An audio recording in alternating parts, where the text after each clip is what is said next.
ہم کریں گے ہر مظلوم کی حمایت۔ بسم اللہ الرحمن الرحیم، السلام علیکم، میں ہوں حرین فاطمہ اور آپ دیکھ رہے ہیں حمایتی نیوز HD چینل۔ نظر ڈالتے ہیں آج کی اہم خبروں پر۔ سانگڑ اسسٹنٹ کمشنر سنجورو جویریہ اشرف کی زیر صدارت ڈسٹرکٹ کوآرڈینیشن کمیٹی برائے ممتا کا اجلاس منعقد ہوا، جس میں ضلع میں جاری سندھ حکومت کے پروگرام ممتا کا جائزہ لیا گیا۔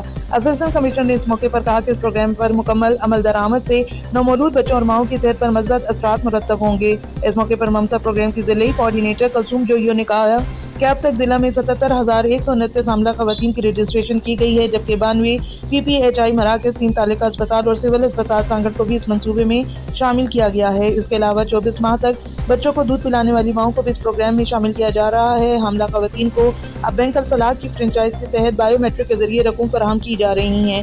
اسسٹنٹ کمشنر نے مزید کہا کہ دیہی علاقوں کی خواتین کو زیادہ سے زیادہ فائدہ پہنچانے کے لیے آگہی سیمینار منعقد کیے جائیں اور ہر 15 دن کی رپورٹ ڈپٹی کمشنر آفس میں جمع کرائی جائے۔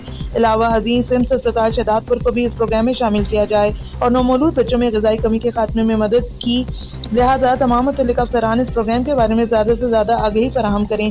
سماجی تنظیم ہینڈز کے نمائندے امداد درس نے ناظرہ آفس میں حاملہ خواتین کے لیے پینے کے صاف پانی اور واش روم کی تعمیر کے حوالے سے بتایا کہ یہ کام اس ہفتے مکمل کر لیا جائے گا۔ اس موقع پر additional district health officer doctor Vishnumal, civil surgeon Sanghar doctor Aftab Azam Sariwal, additional deputy director local government Muhammad Musa, PPHI manager Majid Ali, doctor Mehreen, سمس اسپتال ڈاکٹر صنوبر، علی رضا مری انچارج ناظرہ اور ہینڈز کے نمائندوں سمیت دیگر متعلقہ افسران بھی موجود تھے۔